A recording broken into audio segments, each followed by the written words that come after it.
Perfect. So we just started the recording. Thank you guys for coming. Thank you very much to our three panelists, Elaine, Priyanka, Laura. You guys are and have been really awesome with me. And the times that we have spent together working or in personal has been always very grateful. I really appreciate being able to have you as part of my career path and my personal life. So from the bottom of my heart, thank you very much for being here and for always being there for me. Thanks for having us. Yeah, thanks for the invite. I was looking forward to it. Thank you so much for asking, Monica. Excellent. I'm very, very excited. And then on that, I shall say happy Corrosion Awareness Day. And hopefully we can get more awareness on how we can help corrosion be better managed and have better results is all we want, right? So just for the people that are coming together, we'll do a little bit of a presentation of all the panelists. After the presentation, each one of them will have the opportunity to tell their stories, a little bit about themselves and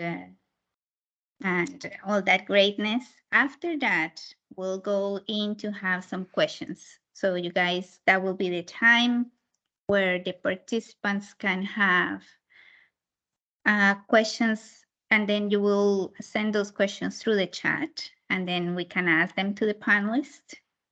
And at the end, we'll just do some closing remarks, and then that will be our way to contribute for this Corrosion Awareness Day on 2022, and to share our stories and to share these magnificent people that are here with us and that represent women and represent corrosion. It's very exciting. So let's get started. So and I'm gonna look to the paper here. I don't know if you can see the screen, but I'll read their biographies right now. So I'll start with Elaine. So Elaine Bowman is the project manager for the AMPP Impact Plus program. It was released in 2017. She is the past president of NACE International, holding the distinction of being the only woman to have served as president of this organization. How good is that? She has over 30 years experience in the specialty chemical industry related to oil and gas production. Her corrosion experience is in the internal corrosion for pipeline systems. She is a lifetime resident of Texas and lives on her 6th generation family ranch, which I have seen pictures and it's really, really nice. Thank you, Elaine. Thank you. Let's move on to Laura. Laura Cardenas is a proud Canadian born in Venezuela. Yay! She spent her early years in Venezuela, the USA, and Germany, which means she is both multilingual and multicultural. She's very adventurous and loves being outdoors. She's pretty active and spare moments, and any spare moment she gets, she loves biking, running, hiking. She's even signed up for her first ultra trail running race, which will be in the summer of 2022. When is that going to be? It's in August. It's in the Rockies, so it's very exciting. Yeah. Oh my God, you're crazy. You'll do so good. I will never do Hopefully, that. hopefully. You'll do good. Her background is materials engineering with a specialization in metallurgy. She obtained her degree at the University of I cannot pronounce that. Maybe you can help me. It's in Germany. Duisburg Essen. Yeah. Yeah, that. Over the course of their personal career, she had the chance to work in the steel industry, dabbling in metal refining and alloy development. Laura has also been involved in the engineering, design, and construction environment. Later on, she focused on becoming a technical expert, specifically corrosion, and on becoming a corrosion specialist. Currently, she leads a team of engineers that supports short and long-term asset integrity projects and activities for Canadian conventional and thermal oil and gas operations. Laura is also a professional engineer registered in both Alberta and British Columbia, Canada. Laura has been a dedicated member of AMPP Legacy NACE for the last decade and has served at the local and international level in a number of technical and organizational areas. She will be starting her third-year term as a board director of the AMPP Global Center in June 2022. Congratulations. Thank you. And you will be the only woman representing, right? No, there's a few of us there, so that's good. There's a few? Oh, that's good. Yeah, there's a handful of us, so yeah. But she's the only Canadian. She's the I only am Canadian? the only Canadian. Yes. Go Canada. Excellent. Let's go to Priyanka. She's the senior metallurgical engineer of the Parkland Burnaby refinery. She leads the programs. She leads program improvements and procedure developments as a member of the fixed equipment team, along with supporting their strategic growth project organization, which is significantly investing in refinery for support of emerging low carbon fuels and emissions reduction technologies. That's very cool. Priyanka has over 13 years of experience as a materials engineer in oil and gas. She began her career with Imperial Oil, working in operations support for the upstream part of the organization, and then to major oil sands development projects for the Curl and Syncrude sites. She then moved to CNRL, where she worked at the Horizon Upgrader as integrity engineer, integrity lead, and as an integrity manager. After 10+ years of working in Alberta, she decided to move back home and return to the Lower Mainland to support the Parkland refinery. She studied materials engineering at the University of Toronto. Welcome back. Thank you. Excellent. Warmer here. Right. Well, thank you, ladies, so much for coming and then spending this time with us. I know how precious of this opportunity is. I hope everyone that is looking at this live or is going to look at it after is going to really appreciate having thoughts and having your beautiful energy that sparks in them some interest or something in this area of corrosion. So on that note, what we're gonna do next is we're gonna go perhaps with Laura, and then we kind of start, and Laura can tell us about your career. How did you start it? What was the motivation? What keeps you going? Everything that you want to tell us. Yeah, sounds good. Well, first of all, thank you for having me. I'm really happy and excited to be here. So hopefully, you know, my experience helps others as well a little bit in their career paths. I basically fell into corrosion. It was by chance. It was not by choice. It sort of found me as opposed to the other way around. Like you said, I studied at a university in Germany, so I went to school in Germany for multiple reasons. I was telling Elaine and Priyanka earlier that part of the reason was my family is from there, so I had family there. I went there, and also university there was government funded, so it was very inexpensive to attend school there. And so I basically fell into it by chance. I was the only woman in my course, surprisingly, but it worked in my favor because everyone was quite helpful. And so after I finished my degree, well, during my time in Germany, I had the chance to work in the steel industry, which was a very interesting experience. Also very much a male-dominated field, but again, it presented a lot of opportunity for me to kind of get to know everyone and get, you know, my hands into everything. Once I graduated, my parents had actually moved away from Germany and moved to Canada. There was a lot of political unrest in Venezuela, so most of my family wasn't going back. And they were all coming to Canada. And I thought, okay, well, let's give that cold northern place a try and see how it works out. And so I moved to Canada. I packed everything up. I had basically 2 suitcases. moved to Calgary, and landed in February, which was extremely cold. And I was very concerned. I thought, what have I done with my life?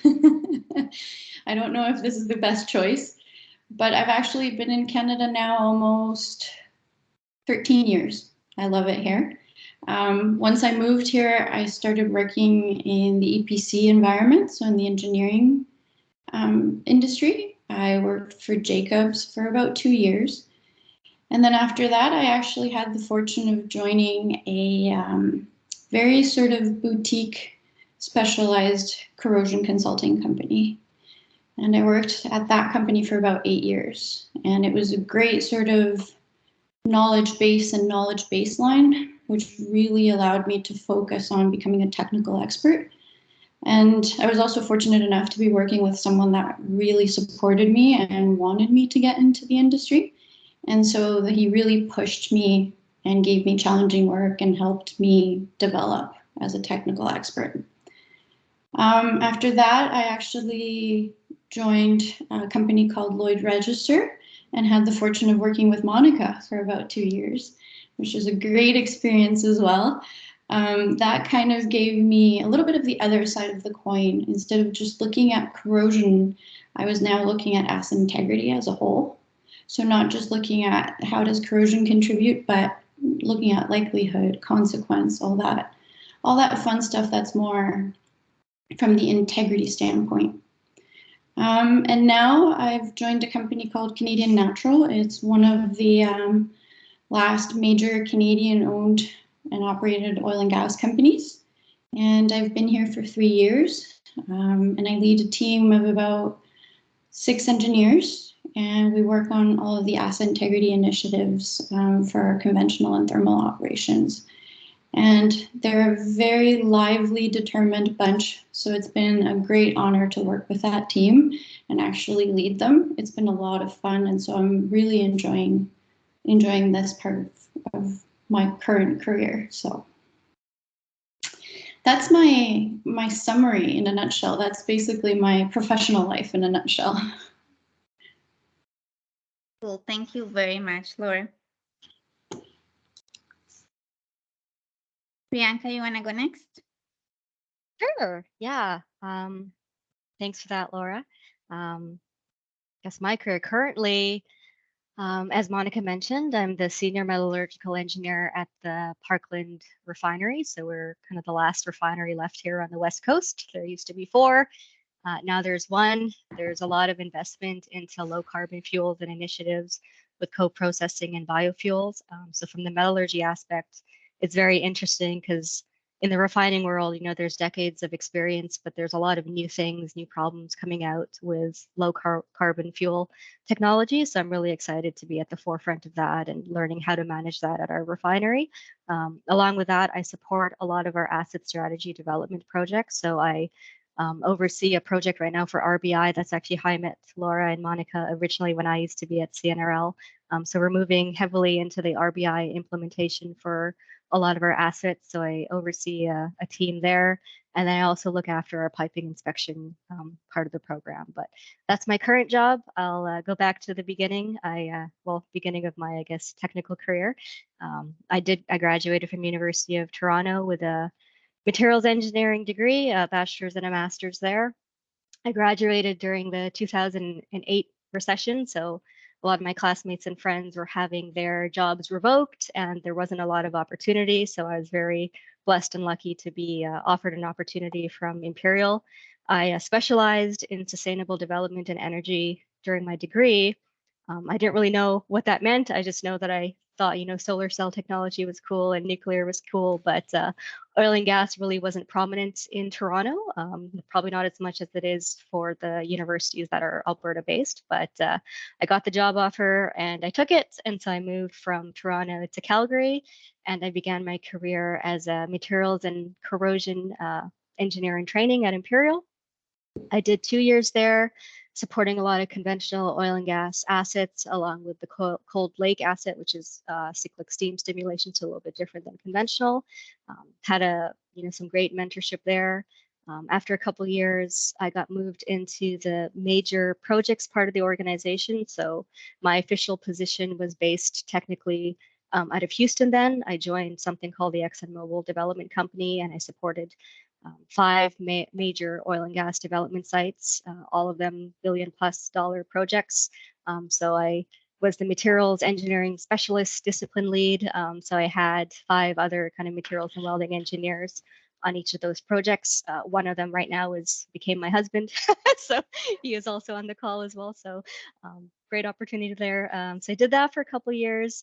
Then I went back to my original role as the team lead.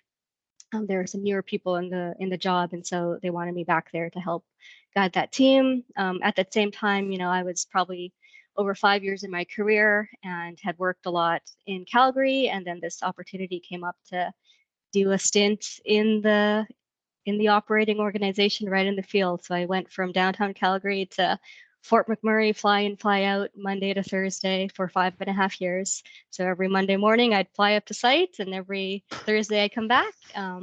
Started that as an integrity engineer in the primary upgrader. That was the other aspect of it.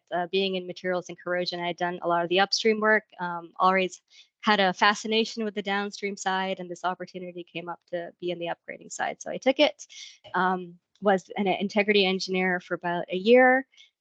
At that time, my lead had left, and so my manager asked me to be acting lead while he sought out a kind of replacement lead who I thought he was looking for a unicorn. He had this big spreadsheet of everything that he wanted this lead to be. And so while he searched for that person, I was covering acting lead and my integrity engineer role.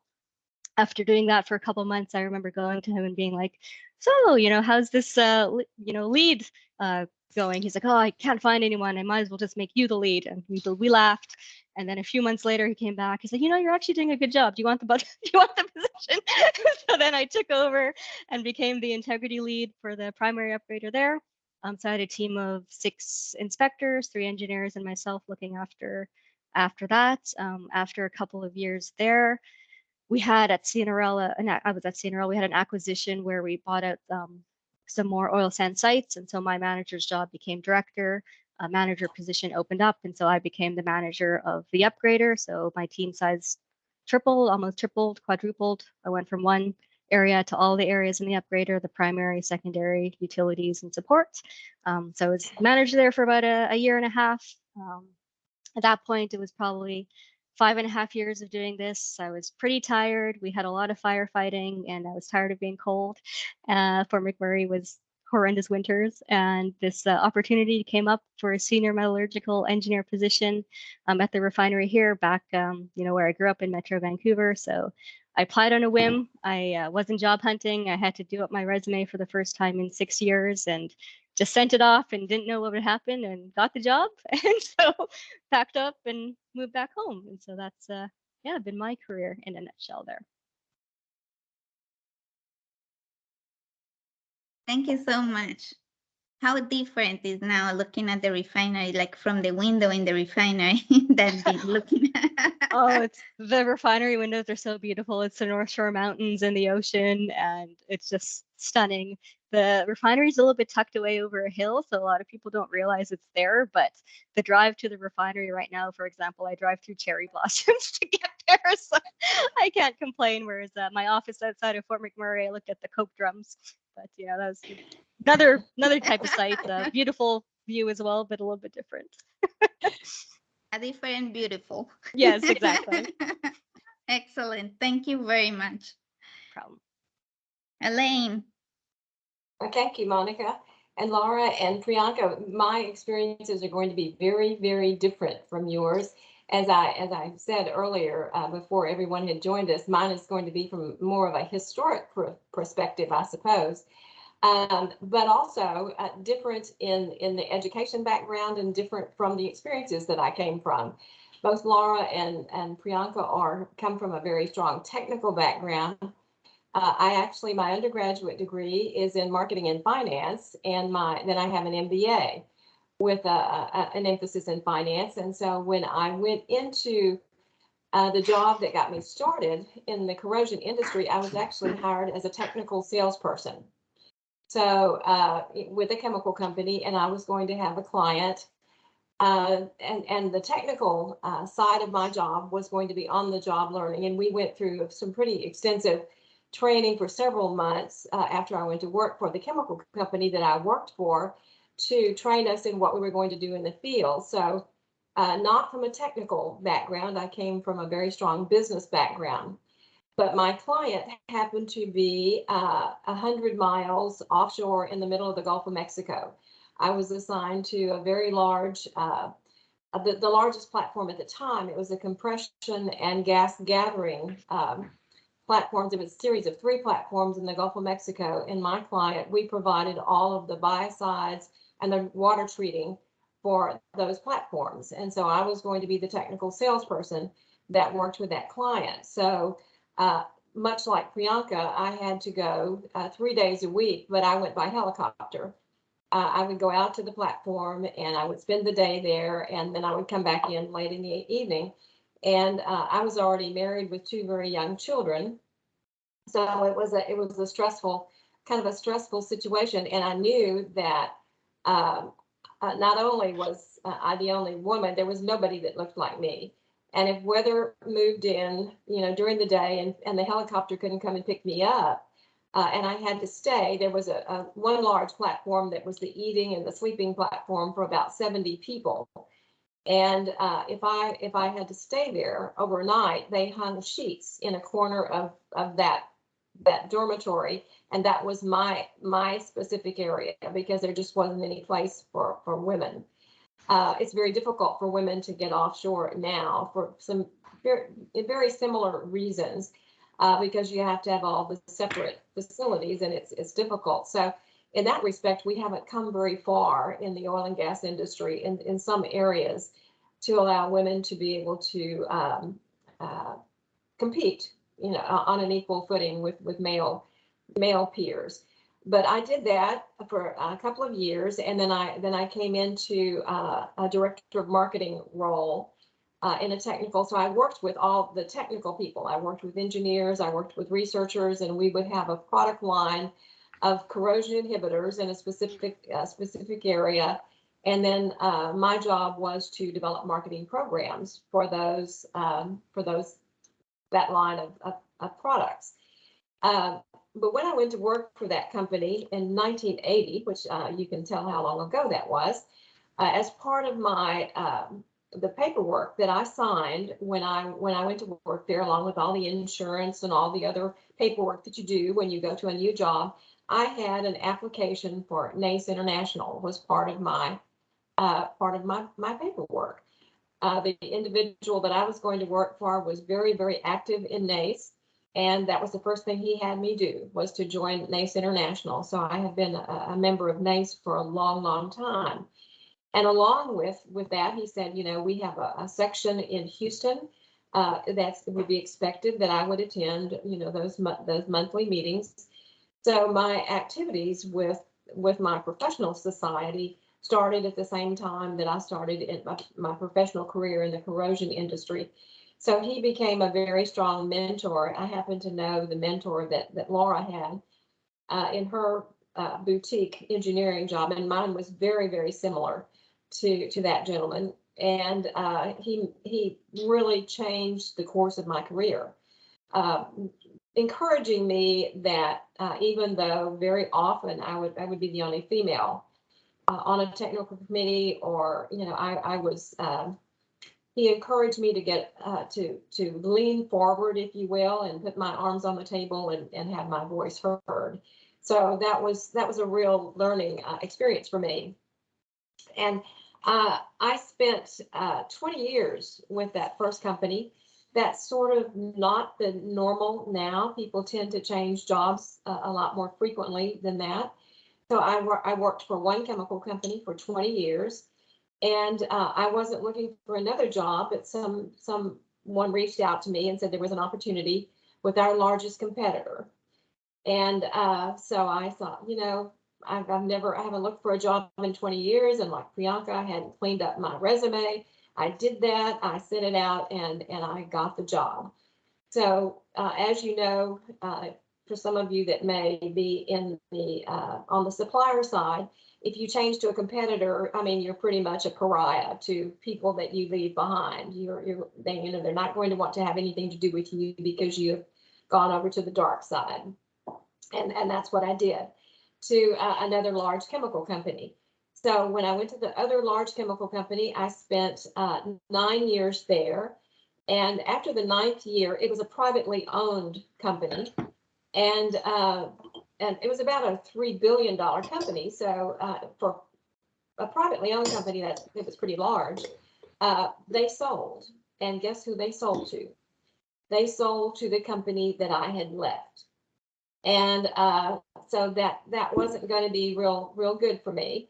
Trying to go back to a company that I had left. So I began to think about what are we going to do next. And I had someone that was at NACE, and he gave me a call, and he said, I'm looking for a telephone number for a gentleman. He happened to be in Canada. And he said, we have a really big project that's going to come up with NACE, and we're looking for someone to manage that project. We need someone with a high profile. And by that point, I had the opportunity and the privilege of being the president of NACE, the volunteer president of NACE. So I had that profile that they were looking for. And I told him, I'm not going to give you that guy's phone number till you tell me about the job, because I think I want that job. And he did. So he explained what it was all about. And so I have been a long-term contract consultant with NACE and now AMP since 2013. And it's probably one of the best things that I've ever done. Monica later on will ask a question about the greatest experiences that we've had. It's allowed me to do something that is very, very meaningful to me. And that is work with young engineers and young people, like perhaps some of you. I can't see you on this call, but I can see Priyanka and Monica and Laura, and I've certainly had the privilege of working with Monica and Laura over the years. And it's just, if you don't have someone that is anxious to help you be successful, that is the one thing I can say is very important to find. Is find somebody that is trustworthy and that is interested in helping you be successful. And that's certainly something that I have found in several individuals, and that's what brings me a great deal of satisfaction now. So thank you, Monica, for allowing me to get on my little soapbox this afternoon.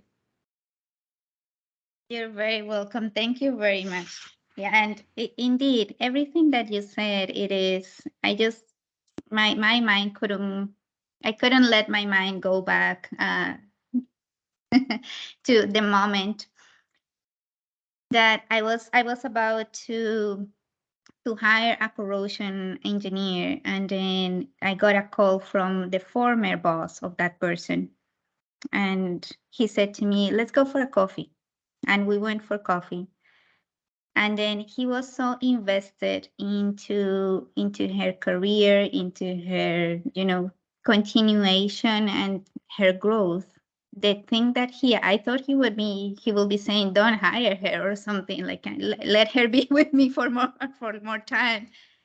But what he said to me, he said, please support her because she is in a really good path. And I have been very proud of putting her in a good path. So please support her, all the efforts that she's doing, the NACE and things like that. So don't become that burden, because she has a great and bright path ahead of her. And I thought that moment, I was so humbled and so, full of, we, for one person that has so much experience, and then call me and say, you know what, I see a great future for this person. Please don't be that one that is going to wreck it off. Help her continue on that great path. So at that moment, I will forever be grateful for that person and for what he brought to the table at that moment when he called me up for a coffee. So anyway, Thank you, you guys, for your stories. Very interesting. I didn't knew all the details, so I was like, wow, awesome. This is really, really good. And this is why we call you up on this stage today. So at this moment, we still have probably 20 minutes of time. If we want to go ahead and do some questions from the participants, so you guys can raise up your hand or just perhaps type it up in the chat box, and then we can ask the questions to the panelists. In the meantime that the questions are coming up, we'll start by some of the questions that we have here. So the first one that we got, what did you want to do when you were a kid? You know, that at 6 or 7, that is like, what did you want to go when you were grown up? What was that for you? Do you remember? Sure. I wanted to be a princess, of course. But I never a thought about being in the corrosion industry. I mean, even today, I have 2 children that have graduated from Texas A&M, and one of those is an engineer. And as we all know, corrosion is not a discipline in engineering. So even if I had wanted to be a corrosion engineer, that wasn't a choice. And so I think coming from the marketing side of our industry is trying to educate the public on what corrosion really is. It's not just leaving that piece of metal lay out that gets that, the reddish cast to it if you leave it out in the rain. So I feel a responsibility when I go, and I have talked to a lot of students, when you're a corrosion engineer, it's not a very sexy topic. So you get a lot of opportunities to talk at career days, but getting it down to a level of, if you're driving down the road and you see all the concrete falling off of the sides of the bridges, and explaining that what can cause that, or what can cause a pipeline failure, with the liquids that can be inside a pipeline, getting it down to a level that our public understands. And I also have the opportunity to go to Washington, D.C. and talk to our legislators and helping them to understand about corrosion and why it's important in that transportation bill in the United States that has just been passed, why it's important that corrosion management is a requirement for building those new highways and bridges. So I didn't set out to be a corrosion engineer or set out to be corrosion. I really wanted to be that princess, but it's been a very satisfying career. Thank you, Lane. Laura? Very similar to Elaine. I never thought or wanted to become a corrosion engineer. I'm a bit more of a free spirit, so I wanted to live on a beach and become a marine biologist. So I just wanted to run around amongst the palm trees and coconuts. But yeah, I basically never really thought I would be an engineer. I come from a family of engineers, but I was always very organized and very careful as a kid. I wasn't very creative. I loved the arts, but I wasn't necessarily the person that was either painting or making music or anything like that. So I was always very structured in my way of life, even as a kid. So at the absence of being able to spend the rest of my life on a beach not doing much, I just went to university and saw, oh, materials technology, this sounds interesting. At first, I was sort of drawn towards the ceramics side of the world and maybe more of the polymeric side. But ultimately, I ended up in metallurgy, and I said, all right, let's give it a try. And that's basically how I ended up where I am. But yeah, as a kid, I didn't think even I knew what corrosion was, other than seeing our fishing boats rusting on the beach in Venezuela. So I never really thought about it. And then just kind of, it found me more than me finding it. Thank you. Priyanka? When I was 5, I wanted to be an ice cream lady and drive an ice cream truck. I loved ice cream and I thought that would be such a great job. As I got a little bit older, I thought I'd become a doctor because, oh, why not? And then I realized that I don't do well with blood. And then I got a little bit older and realized I was really good at math and sciences. And I was like, well, I'm going to be an engineer. Didn't know what type, but just knew at 14, 15, I'm going to go to engineering school. And so, yeah, I did. And when I joined engineering at U of T, I thought it was really interesting. There's nanomaterials, nanotechnology. I thought I'd work in nanobots or something really cool like that. I figured I would go get my PhD and become a doctor and a professor, and did some research and realized, no, I can't do that. So luckily I realized from then that I needed to actually be practical. And like I said, I got the opportunity with Imperial to work in materials and corrosion. I had one university course in corrosion, one that kind of dealt with welding, and very few others. There's a lot of focus on metallurgy and hydrometallurgy, pyrometallurgy, but nothing specifically on corrosion. It's not really its own discipline. So I feel very fortunate to have fallen into it because, like Laura, I'm not a creative, artistic type of person. I'm a very regimented, logical, technical person, and it just made sense for me. And now working in the corrosion field, but also seeing all the other aspects that you get to and like learn about risk management, that's a big one, because I think that echoes across so many industries. Managing corrosion is about managing the risk of our aging infrastructure, aging industries. And really now, and what I'm doing as a senior metallurgical engineer, I'm saying, hey, let's develop strategies to manage the risk of this, not just upgrade materials and look at all the fancy new nickel super alloys that are out there. So I'm very fortunate that I was able to go into this position, and I wish reasons to do things like this is just to explain what's out there to people that may be considering it, because I don't think our schools necessarily did the greatest job advertising corrosion industries. So absolutely. Thank you, Priyanka. This is awesome. I wanted to be a policeman. I like it. Yeah, but then that went over the window. Anyway, next question. We are having pretty interesting questions from our panels. I'll ask this because I think it is very important for everyone to understand it before we go to specific questions on the people that are asking. From all your career, who do you remember as a great mentor and why? And then I'll add to that question the following. How did you got that person as a mentor? Like, did you ask them to be your mentor? Why? Or how did you got in contact with them?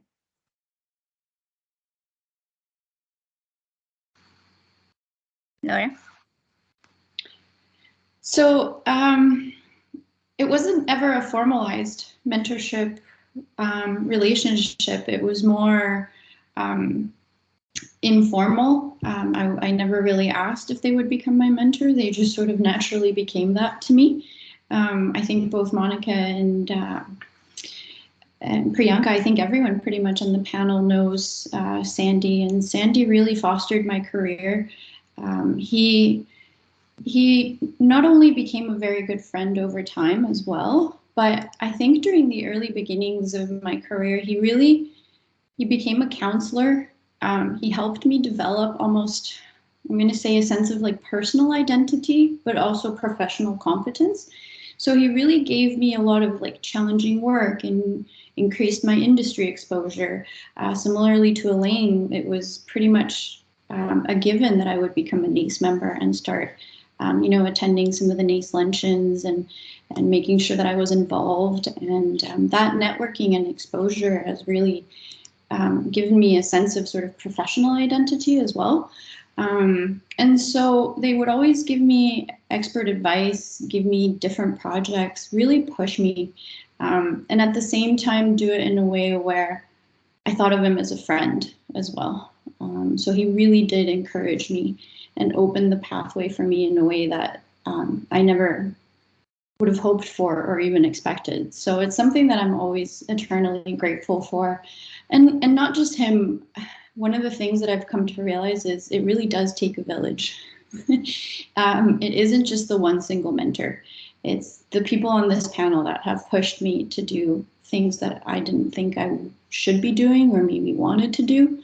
And so it just, everyone that has been in my career in one way or another has pushed me to develop in a different way. And so I really do appreciate everyone that's been in my life and have now become friends through that professional world of NACE and AMP as well.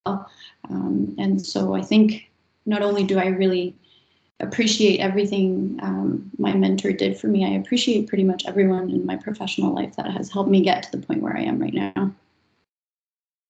Excellent. Thank you. Priyanka?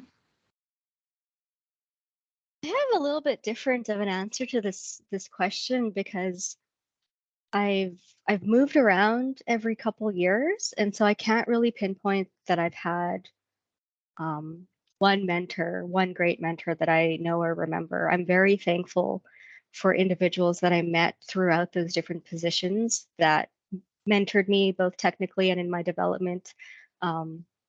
When I first started at Imperial, I had a team. I was very new to the industry. I had, people that took me to the field for the first time. It was, here's what a pipeline is, and did all that. So I'm very grateful for those people. My next role, when I was in the development project side, it was a very different industry, and I had a great technical mentor based out of Houston who met with me every week. But I've always had little kind of bits of mentorship from people that I was surrounded by in the positions I was in, and I am very thankful for the relationships that I made during those times. When I went to Fort McMurray, for example, I didn't have a specific mentor, but I had leaders and colleagues that really pushed me into that position of leadership and gave me encouragement and gave me coaching when I really wasn't sure how to be a leader coming from a very technical background. And I think because I haven't had the more formal mentorship experience, now being a senior engineer, I do have an EIT that I spend a lot of time mentoring, meeting weekly, talking both about his professional, personal, technical development, all those things that I think maybe I lacked a little bit because it wasn't as structured for me. Not that I'm saying that was a bad way to have my career progress. It was just different. I never had, a single individual. I had pieces of people that I met here and there, and people that I still keep in touch with for the occasional coffee and occasional message. But I wouldn't say that I've had a formal mentor, but I definitely have had some remarkable people that have taken their time out to talk to me about my career and times where I thought, if I needed some support or what to do next, like when making the decisions to accept positions or move to not move to Fort McMurray, but move to a field position, people that took me out to coffee that I could talk about. So very appreciative to have those people in my life. And I try to make sure now, now that I have a little bit of experience behind me, that I do the same for people that are coming up. Excellent. Paying to the next. That is a good way of doing things. Thank you. Elaine? Well, I'll take it from a different perspective because I've had years and years of opportunity to be a mentor. So I'll take it from the perspective of what I look for in those that I want to invest my time, because it is an investment. Because generally speaking, your mentor is going to be someone that is in a senior leadership role, and that's an investment of time. I think it was Monica that said, do you ask someone to be your mentor? That's a red flag to me. If someone comes to me and says, will you be my mentor? That I look for someone that is working with me on a project, and they want to do the best job that they can at that project, at whatever that task is. Doing the very, very best, even if it's the tacky thing of spreadsheets and the awful things that come with some projects, but they take it on and they do it the best that they can, and they want to learn more and more. Those are the kind of people that I want to invest my time in, because they want to do the best at whatever they're given to do. So to ask me to be, someone that comes to me and says, "Will you be my mentor?" That's kind of scary to me. I have had the situations. I shared this with Priyanka and Laura and Monica early. I had the opportunity to have every year we would hire 10 brand new engineers out of college, and they were in my group. And so we had a very formal mentoring structure for them. And so the one thing that I learned, particularly with young women coming into the technical field, where sometimes those opportunities are difficult for us. We are the only ones, and so if you are a woman, and you have the opportunity to leave your ladder as you're climbing that ladder, leave that ladder long for those that are coming behind you, and to help those. Women are going to help women, and I'm sure there are males on this. That's not saying that they don't, but very often it's going to be a woman mentoring a woman in a job, just because of the nature of mentoring. We get to be very close, and so there's situations where women with women is more comfortable.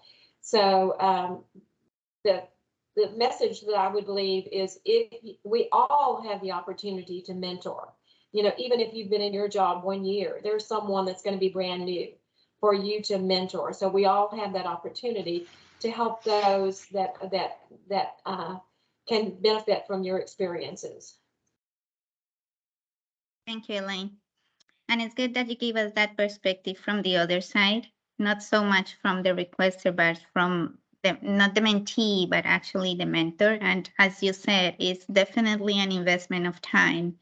So you really want to, get that correctly used, or in the best way used. And there are many questions. Thank you very much, everyone, for sharing. I don't think we'll go through all of them, but we'll choose some of them. We have checking on time. We still have like 10 minutes left. So I guess we can do 2 more questions. So one of the questions that is being kind of rephrased differently but asked several times is, what do you think are the opportunities for women in this field? Priyanka? Laura, you want to go ahead? Yeah, if you want me to. Sure. Go ahead. I just saw your light up. I'm like, okay. I guess in terms of the opportunities in general, the field of corrosion is a field filled with opportunity.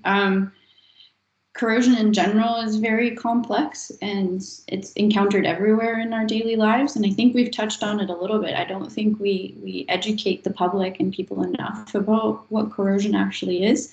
So it's not just pipelines, it's not just oil and gas, it's our infrastructure, it's our bridges, it's our cars, it's our planes, even all the way to biomedical implants. So they're really, the possibilities to contribute are very endless almost. You have the opportunity to contribute to the environment, to the well-being of society. So there's really a huge amount of opportunity within the corrosion field. I always like to say corrosion doesn't sleep. And corrosion engineering professionals are always in demand in whichever industry you kind of try to tap into. And then specifically as women, it isn't an area where women naturally gravitate towards. We don't have a lot of women in the industry. And so there is really an opportunity to shine and stand out and set yourself apart because you are different and you bring a different perspective. So I think that would be my kind of perspective on both the corrosion field and women in corrosion as well. Thank you, Laura. Yeah, just to add to that, I agree completely with everything that Laura said, but I think also another point is, like many other industries, there's a population divide where there's a lot of people that are going to be retiring in the next 5 years that are, the titans of the corrosion world. And I know for me, I know a few of them. I watched their talks and read their papers, and getting in there and to be able to talk to them before they retire, there's the opportunity there, one, to learn from them, and then also be the next generation of those experts, because they are leaving and there is a bit of a gap. And so if, as you know, engineers in general, if you want to go and fill that gap, it's a great way to get in now and get in some learnings before some of that experience is gone, because there's a lot of great people with experience from, you know, when corrosion started to become a bigger deal, the wet H2S damage and all these things that have affected our industry, HTHA, all these big incidents, and the people that worked on those incidents and wrote the papers and wrote the guidance documents from that, get in there and learn from them before they retire, and then you can be, you know, that next expert coming in the field as well. And I think that's a great opportunity for us to step in and take on those roles for the future. Absolutely. Thank you, Priyanka. Elaine, do you want to add something? No, I don't have anything to add to that. So perhaps you can have time for another question. Perfect. Thank you very much. The last question I'll ask, if there was to be one piece of advice that you will leave to other women or other people in this industry entering, or our audience, or if there was one piece of advice that you will leave today, and you say, okay, people invested 1 hour of their time. If there was one thing that I want them to remember, what is it?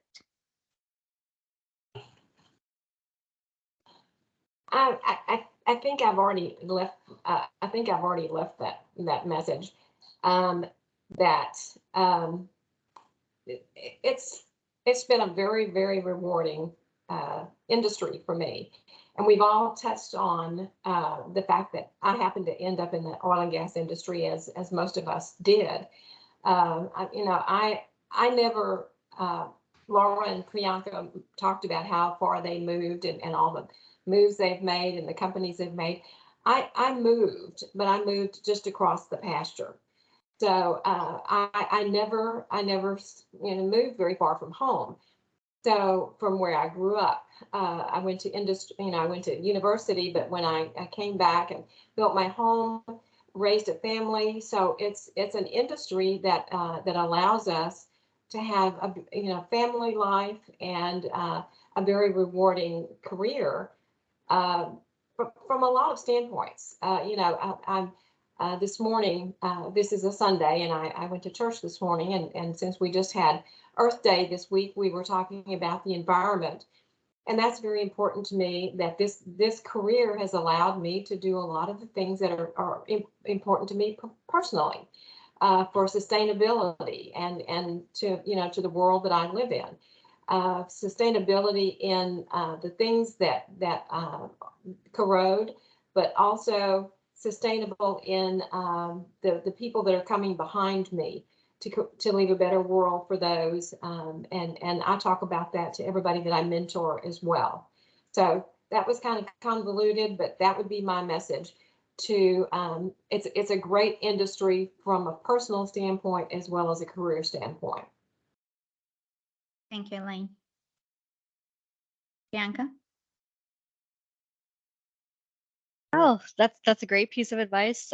One other piece of advice, trying to think, would be, that's led me throughout my career, is I've just always been open to opportunities. Like I said, I've moved around. And so just being open to what's out there, open to chance and opportunity that comes your way. I think sometimes I talked about being a very regimented, logical type of person, but you can't plan everything, and you can't plan your career. When I was at CNRL, I started this EIT program, and these young engineers would come to me and be like, "How did you become a manager so young?" And it was by chance and by opportunity. So you can't plan everything out. I think you just really have to be open to what's around you and what's available to you, and go into it head first and do kind of the best you can, right? You can't say that this is going to be my career map for the next 20 or 30 years. I think every 5 years I look back and think, oh, wow, what did I just do?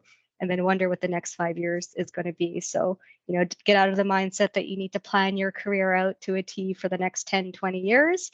Be open to what's available to you, network, and see what's out there in the world of corrosion and find something that you're interested and passionate in. I echo the comments on sustainability. My degree was on sustainable development and energy, and I spent a lot of time in my career learning those fundamentals, and I'm really happy that right now I get to work on these low carbon, lower emission projects, because I think that's really important and that's where the world is going. So yeah. Super, awesome. Perhaps next time we'll talk about sustainability. We'll invite Sandy then. Yeah. Laura.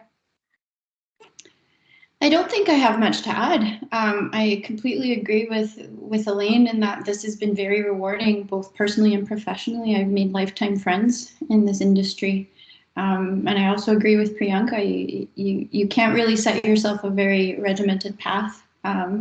The only other thing I would add is just go for it. Believe in yourself. Take that chance. Take that leap. It's been very rewarding for me every time I have. So just make sure you believe in yourself and just go for it. That's great. I'll answer. I'll allow myself to be a panelist for one question, and I'll answer this one because I love it. My piece of advice is technical and corrosion, or the MIC, that is super interesting when we get to talk about HDHA and see the cracks and get into the field and enter the vessel. That's so amazing. It is really great. And sometimes we engineers forget that we get to work with people. So yes, it's pipelines and vessels and pressure equipment, but it takes a village and it takes a team. And the more that you invest in your soft skills, the more that you invest in those things that don't come with the technicality, they're not math, they're just, how to deal with difficult people, have difficult conversations, how to be a little bit more empathetic, how to read a report and be able to translate it into a more soft language so the managers can understand it. That to me will be my piece of advice to everyone. And there is much more to being successful in this field to me that has been brought by bringing all those little not so important. People think that they're not so important and they don't really go and look into any of that.